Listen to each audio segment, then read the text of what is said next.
Ya Tuhan, Allah Bapa yang kami sapa di dalam Yesus Kristus, Allah yang Maha Kasih dan Maha Kuasa. Kami bersyukur pada saat ini, oleh karena kami sungguh merasakan kasih dan pemeliharaan Tuhan dalam perjalanan kehidupan kami sepekan yang lampau. Dan kini kami memasuki pekan yang baru ini, dengan penyertaan Tuhan yang memungkinkan kami dapat bersama-sama bersekutu dalam rumah yang dikhususkan bagi kami untuk beribadah kepada-Mu ya Tuhan. Kami bersyukur atas kesempatan ini untuk boleh bersama-sama bersekutu dengan Tuhan dan dengan sesama kami. Tuhan, di dalam sukacita dan syukur ini kami juga ingin bersama-sama memohon pertolongan Tuhan ketika kami bersama-sama membaca dan merenungkan sabda Tuhan. Kami percaya Tuhan, tanpa pertolongan-Mu kami tidak dapat melihat, kami buta akan kebenaran yang Tuhan hendak nyatakan. Karena itu biarlah Roh-Mu yang kudus akan membuka hati dan pikiran kami, bahkan lebih daripada itu, memampukan kami untuk dapat menyambut firman-Mu dan mewujudkan kehidupan selaras dengan firman-Mu itu. Supaya di dalam dan melalui hidup kami, firman Tuhan diberitakan, sehingga banyak orang yang dapat melihat, mendengar, dan mengalami kasih dan kuasa-Mu, ya Allah. Kini bersabdalah, ya Bapa, karena kini kami sedia untuk mendengar. Amin. Pembacaan Alkitab pada hari ini diambil dari Injil Yohanes pasal 9 ayat 1 sampai dengan 41. Bagian pembacaan Alkitab yang cukup panjang, karena itu Bapak Ibu dapat bersama-sama di dalam hati membaca ayat-ayat yang kita akan jadikan sebagai landasan pemberitaan firman ini. Yohanes 9 ayat 1 sampai 41. Waktu Yesus sedang lewat, ia melihat seorang buta sejak lahirnya. Murid-muridnya bertanya kepadanya, "Rabi, siapakah yang berbuat dosa? Dia sendiri atau orang tuanya, sehingga ia dilahirkan buta?" Jawab Yesus, "Bukan dia dan bukan juga orang tuanya, tetapi supaya pekerjaan-pekerjaan Allah dinyatakan di dalam dia. Kita harus mengerjakan pekerjaan Dia yang mengutus aku selama masih siang. Aku akan datang malam ketika tidak ada seorang pun yang dapat bekerja. Selama aku di dalam dunia, akulah terang dunia." Setelah ia mengatakan semuanya itu, ia meludah ke tanah dan membuat lumpur dengan ludah itu, lalu mengoleskannya pada mata orang buta itu, dan berkata kepadanya, "Pergilah, basuhlah dirimu dalam kolam Siloam." Siloam artinya yang diutus. Orang itu pun pergi membasuh dirinya, lalu kembali dan dapat melihat. Tetangga-tetangganya dan mereka yang dahulu mengenalnya sebagai pengemis berkata, "Bukankah dia ini yang selalu duduk dan mengemis?" Ada yang berkata, "Benar, dialah ini." Ada pula yang berkata, "Bukan, tetapi ia serupa dengan orang itu." Ia sendiri berkata, "Benar, akulah dia." Lalu kata mereka kepadanya, "Bagaimana matamu menjadi celik?" Jawabnya, "Orang yang disebut Yesus itu membuat lumpur, mengoleskannya pada mataku, dan berkata kepadaku, 'Pergilah ke Siloam, dan basuhlah dirimu.' Lalu aku pergi, dan setelah aku membasuh diriku, aku dapat melihat." Mereka berkata kepadanya, "Di manakah dia?" Jawabnya, Aku tidak tahu. Mereka membawa orang yang tadinya buta itu kepada orang-orang Farisi. Adapun hari waktu Yesus membuat lumpur dan mencelikkan mata orang itu adalah hari Sabat. Karena itu orang-orang Farisi bertanya lagi kepadanya, "Bagaimana matanya menjadi celik?" Jawabnya, "Ia mengoleskan lumpur pada mataku. Lalu aku membasuh diriku, dan sekarang aku dapat melihat." Lalu kata sebagian orang-orang Farisi itu, "Orang ini tidak datang dari Allah, sebab ia tidak memelihara hari Sabat." Namun yang lain berkata, "Bagaimana seorang berdosa dapat membuat tanda mukjizat yang demikian?" Lalu timbullah pertentangan di antara mereka. Kata mereka lagi kepada orang buta itu, "Dan engkau, apa katamu tentang dia? Karena ia telah mencelikan matamu." Jawabnya, "Ia seorang nabi." Para pemuka Yahudi itu tidak percaya bahwa tadinya ia buta dan baru dapat melihat, sampai mereka memanggil orang tuanya dan bertanya kepada mereka, "Inikah anakmu yang kamu katakan lahir buta? Kalau begitu bagaimana ia sekarang dapat melihat?" Lalu jawab orang tuanya, "Yang kami ketahui ialah bahwa dia ini anak kami dan lahir buta. Tetapi bagaimana ia sekarang dapat melihat, kami tidak tahu. Dan siapa yang mencelikan matanya, kami tidak tahu juga. Tanyakanlah kepadanya sendiri. Ia sudah dewasa. Ia akan berkata-kata untuk dirinya sendiri." Orang tuanya berkata demikian karena mereka takut kepada orang-orang Yahudi, sebab para pemuka Yahudi itu telah sepakat bahwa setiap orang yang mengaku dia sebagai Mesias akan dikucilkan. Itulah sebabnya orang tuanya berkata, "Ia telah dewasa, tanyakanlah kepadanya sendiri." Mereka memanggil untuk kedua kalinya orang yang tadinya buta itu dan berkata kepadanya, "Beri kemuliaan bagi Allah. Kami tahu bahwa orang itu orang berdosa."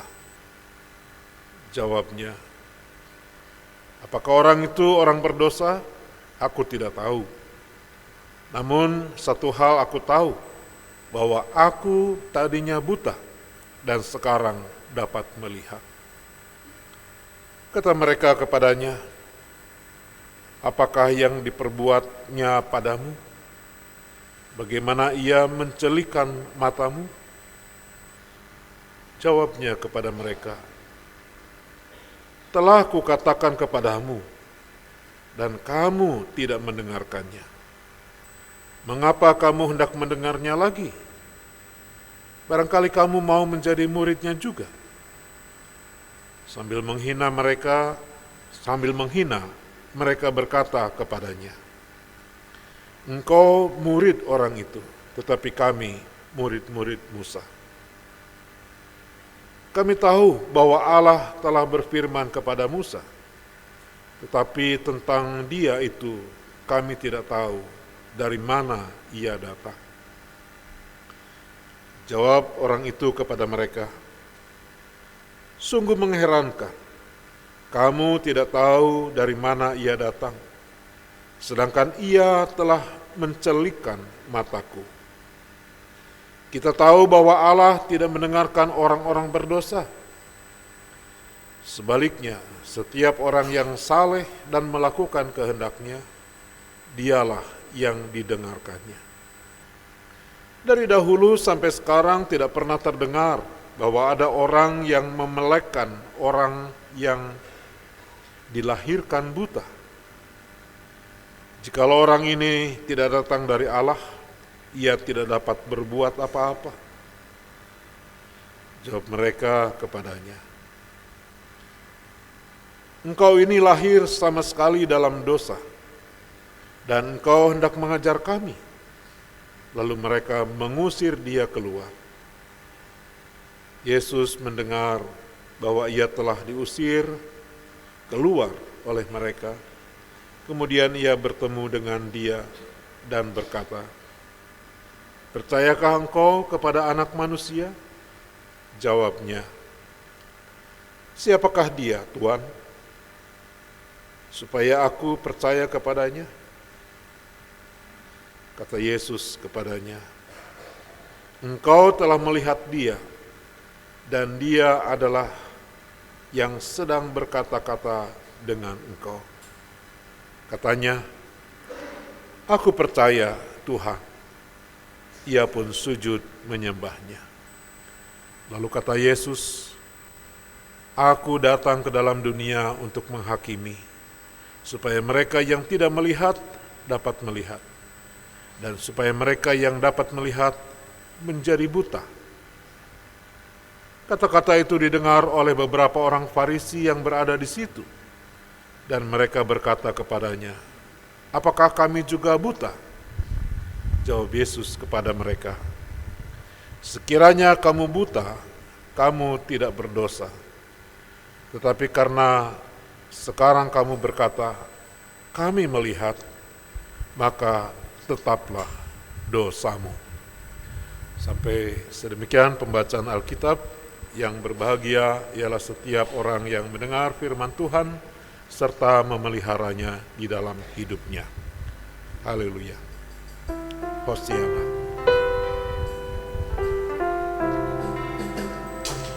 Hosiana, Hosiana, Hosiana.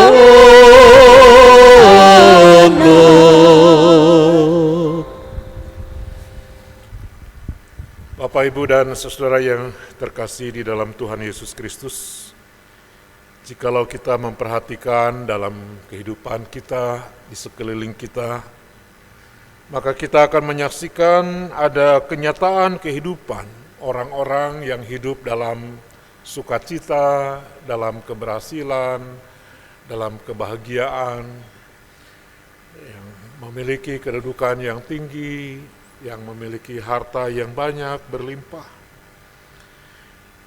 Tapi selain itu kita juga menyaksikan kenyataan ada orang-orang yang penuh dengan segala keterbatasan, segala kekurangan, secara material, secara finansial. Bahkan lebih dari itu ada orang yang memiliki berbagai keterbatasan secara lahiriah, yang kita sebut sebagai orang-orang yang memiliki kekhususan, difabel. Bapak, Ibu, dan saudara yang kekasih, kenyataan seperti ini tentu menggeliti kita untuk bertanya, mengapa ada kenyataan yang seperti kontradiksi seperti itu? Mengapa ada orang yang begitu baik keadaannya, tetapi ada orang-orang yang mungkin keadaannya kurang baik? Mengapa itu terjadi? Apa artinya semua ini? Mungkin ada orang yang berkata, mengapa Tuhan tidak adil? Mengapa Tuhan kejam? Mengapa Tuhan pilih kasih? Bapak, Ibu, dan saudara yang kekasih, tentu pertanyaan-pertanyaan itu dan pernyataan-pernyataan itu sesuatu yang manusiawi. Karena sebagai manusia kita memiliki berbagai keterbatasan. Pembacaan Alkitab pada hari ini juga ingin mengajak kepada kita bagaimana murid-murid Tuhan Yesus pada masa lampau menyaksikan keadaan di sekelilingnya. Seperti yang kita lihat. Dan pada saat itu murid-murid Yesus melihat seorang yang buta sejak lahirnya. Ia duduk di sekitar bait Allah untuk meminta sedekah, meminta belas kasih dari orang-orang yang melewatinya.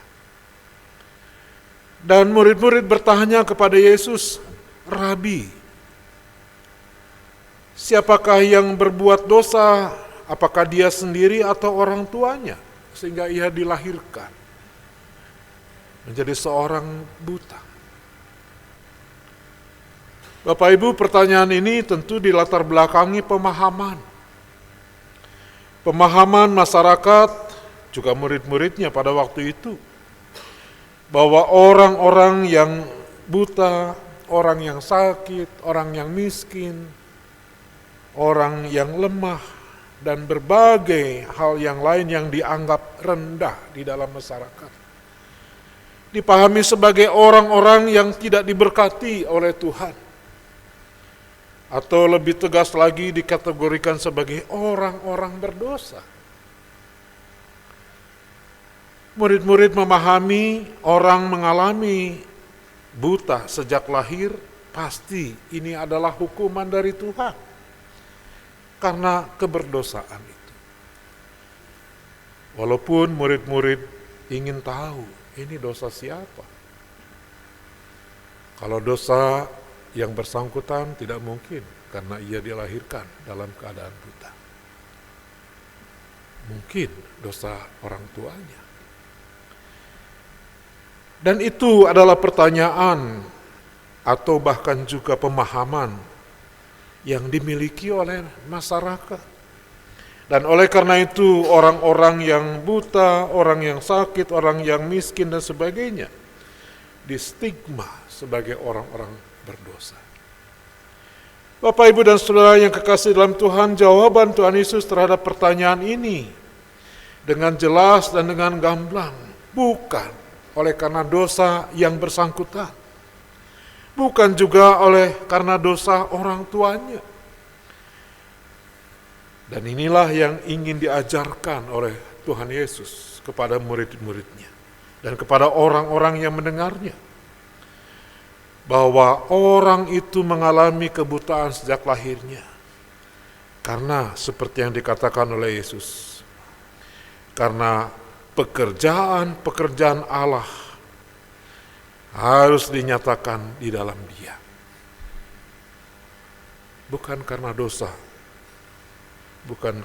yang bersangkutan atau orang tuanya, tapi karena atau supaya pekerjaan Allah dinyatakan di dalam Dia. Bapak, Ibu dan Saudara, yang dimaksudkan oleh Tuhan Yesus dengan pekerjaan Allah harus dinyatakan, dan kemudian dikaitkan dengan perkataan Tuhan Yesus sesudahnya. Kita harus mengerjakan pekerjaan Dia yang mengutus aku. Selama masih siang, akan datang malam ketika tidak ada seorang pun yang dapat bekerja. Saudara-saudara, Allah akan menyatakan pekerjaannya melalui orang yang buta sejak lahir itu, melalui diri Yesus Kristus. Apa yang dimaksudkan oleh Tuhan Yesus kemudian ditindaklanjuti. Ketika Yesus kemudian meludah ke tanah, membuat lumpur dengan ludah itu, lalu mengoleskannya kepada orang buta itu. Dan setelah itu Dia berkata, "Pergilah, basuhlah dirimu ke kolam Siloam." Di dalam dan melalui Yesus Kristus, Allah akan menyatakan perbuatannya. Allah akan menyatakan pekerjaannya, yaitu pekerjaan untuk menyembuhkan dan memulihkan orang buta yang sejak lahir mengalami kebutaan itu. Melalui kata dan karya Yesus, Allah akan bertindak untuk menyembuhkan untuk membebaskan orang buta itu dari sakit penyakitnya secara fisik.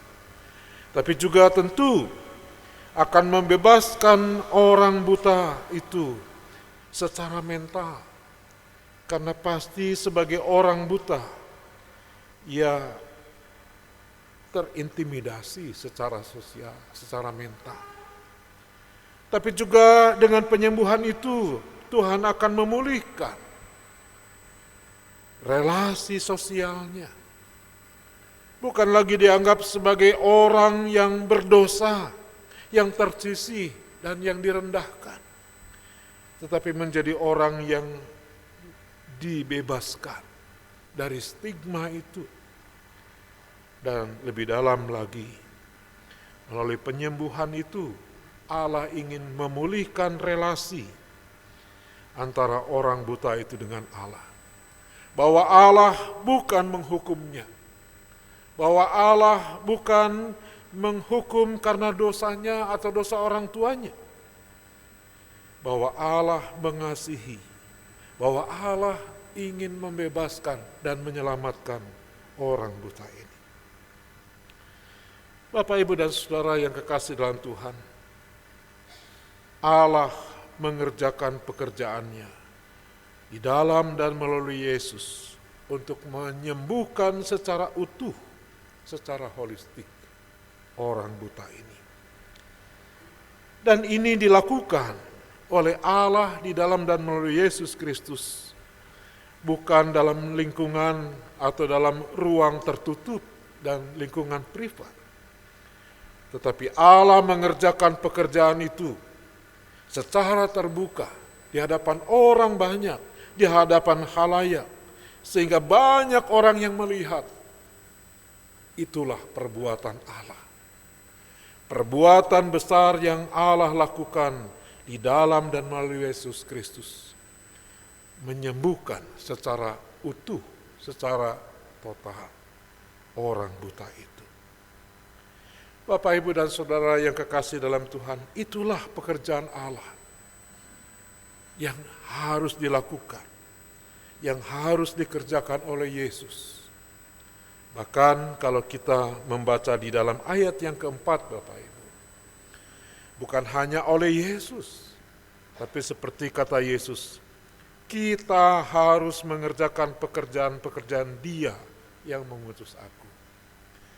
Yesus ingin supaya bukan hanya dirinya yang mengerjakan pekerjaan Allah itu, pekerjaan Allah yang membebaskan, pekerjaan Allah yang melepaskan orang dari kuasa dosa, pekerjaan Allah yang mendatangkan sukacita, tapi juga setiap murid-muridnya, tentu termasuk saudara dan saya. Bapak, Ibu, dan Saudara yang kekasih, kebutaan sekali lagi bukan hukuman. Kebutaan adalah cara Allah untuk menyatakan kuasa dan kasih-Nya kepada orang itu dan kepada semua orang. Bapak, Ibu, dan Saudara yang kekasih, pastilah kita bisa membayangkan betapa bahagianya orang buta ini, karena ia dapat melihat, ia dapat memandang, ia dapat menikmati segala yang dapat diperhatikannya. Ia pasti bersukacita. Tapi Bapak, Ibu, dan Saudara yang kekasih dalam Tuhan, ada sesuatu yang ironi. Ketika orang buta ini telah sembuh, tapi orang-orang di sekitarnya, para tetangganya, orang-orang yang mengenalnya, justru menjadi heran. Mereka heran mengapa orang ini yang biasa duduk mengemis dalam kebutaannya, sekarang ia berdiri dengan mata yang telah sembuh dan dapat melihat. Mengapa terjadi? Sebagian ada yang percaya, sebagian lagi tidak percaya. Bahkan sebagian lagi menjadi penasaran bagaimana semua itu terjadi. Bapak, Ibu, dan Saudara yang kekasih, yang menjadi ironi ialah keluarga, tetangga, dan orang-orang, terutama juga para pemuka agama. Mereka tidak bersuka cita karena orang buta ini telah sembuh. Mereka tidak bergembira karena orang buta ini telah sembuh. Tetapi mereka justru kemudian menginterogasinya. Mereka kemudian meragukannya. Mereka kemudian mungkin merendahkannya. Bukan karena ia telah sembuh, tetapi oleh karena kesembuhannya terjadi pada hari Sabat.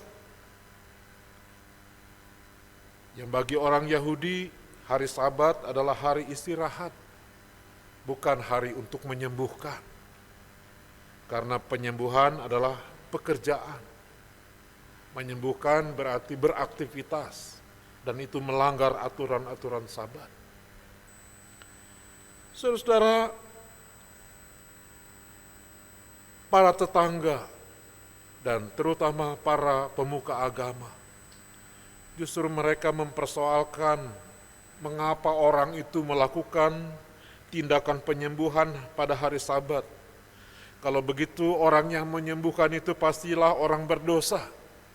Pastilah orang yang berdosa. Dan karena itu para pemuka agama menekan orang yang telah sembuh dari kebutaannya itu, supaya mereka mengaku bahwa orang itu adalah orang berdosa.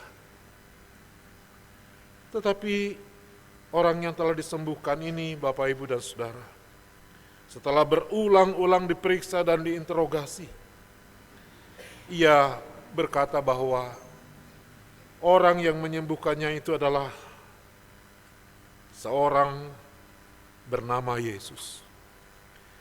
Dan ia diyakini sebagai seorang nabi, karena ia telah memungkinkan satu tindakan keajaiban dan mukjizat terjadi, yang pasti orang ini berasal dari Allah.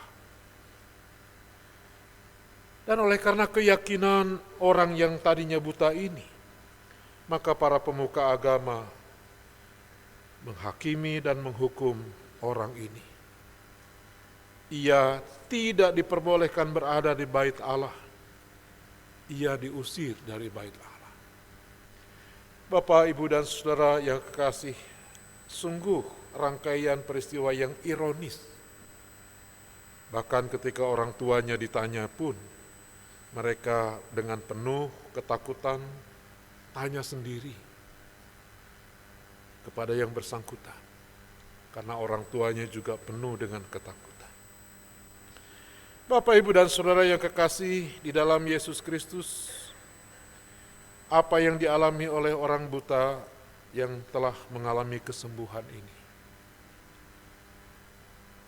didengar oleh Yesus, sehingga Yesus kemudian menghampiri dia, mendatanginya, dan bertanya, apakah kamu percaya kepada Anak Manusia?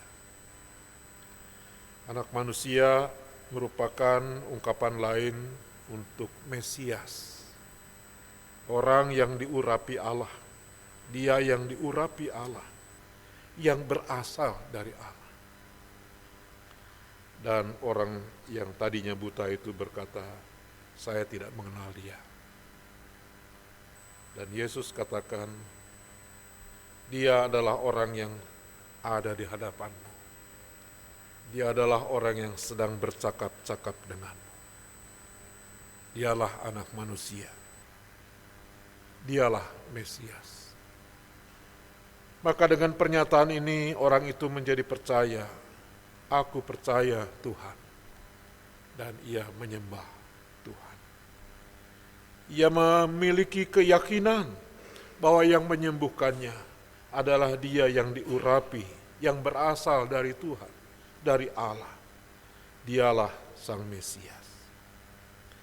Dan di dalam dialah ia menemukan kebahagiaan. Ia menemukan kelepasan. Ia menemukan kebebasan dan kesukacitaan. Ketika semua orang menjauhinya, bahkan mengusirnya, Yesus ada di sampingnya, bersama dengan orang itu. Bapak, Ibu, dan Saudara yang kekasih dalam Tuhan, belajar dari kesaksian ini, Saudara.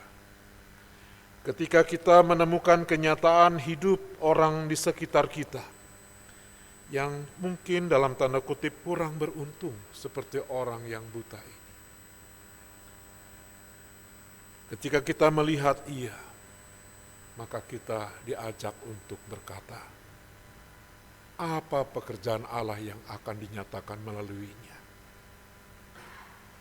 Atau mungkin ketika kita merasa menjadi orang seperti itu, menjadi orang yang lemah, menjadi orang yang dengan segala keterbatasan yang ada pada kita, maka kita juga dapat berkata kepada Tuhan, Tuhan, pekerjaan-pekerjaan apa yang Engkau ingin nyatakan melalui aku, melalui diriku bagi sesama, di hadapan sesama.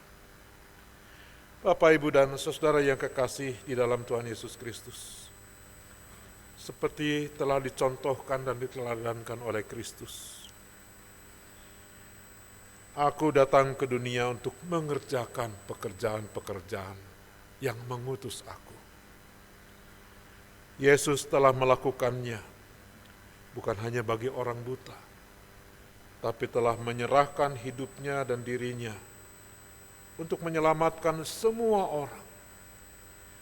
Sehingga orang yang percaya kepadanya tidak lagi buta, karena ia dapat melihat kasih Allah. Ia dapat melihat dan merasakan kasih dan kuasa Allah di dalam Kristus. Saudara dan saya adalah orang-orang yang telah dicelikan dari kebutaan kita. Tuhan telah menyatakan kuasa dan kasih-Nya. Maka sebagai orang-orang yang telah dicelikan dari kebutaan kita, tentu kita bersama-sama seperti juga telah Kristus katakan, marilah kita juga lakukan pekerjaan-pekerjaan Allah melalui diri kita yang dapat kita lakukan di tengah lingkungan di mana kita hadir dan berada. Bapak, Ibu, dan saudara-saudara yang kekasih dalam Tuhan, sebagai orang yang percaya, kita bersyukur kepada Allah di dalam Kristus yang telah membebaskan kita, yang telah mencelikan mata kita, mata hati kita, sehingga kita dapat melihat karya besar Allah di dalam Kristus. Dan karena itu marilah kita juga melalui hidup kita, melalui pribadi dan persekutuan kita, mari kita mengerjakan pekerjaan-pekerjaan Allah, supaya kasih Allah, supaya kuasa Allah dapat dilihat, dapat didengar, dapat dialami oleh semakin banyak orang. Karena memang untuk itulah Kristus hadir dan kita, murid-muridnya, juga hadir di tengah dunia. Gereja dan orang percaya bukan hidup untuk dirinya sendiri, tetapi untuk Tuhan, untuk kemuliaan Tuhan, dan bagi sesama. Saudara, biarlah kiranya Roh Kudus akan menolong setiap diri kita dan persekutuan kita untuk mewujudkan pekerjaan-pekerjaan Allah melalui hidup kita dan aktivitas kita di berbagai lokus di mana kita hadir dan berkarya. Supaya di sanalah nama Tuhan dipermuliakan. Supaya di mana kita hadir, di mana kita berkarya, di sanalah nama Allah diagungkan. Tuhan kiranya memberkati kita sekalian. Amin.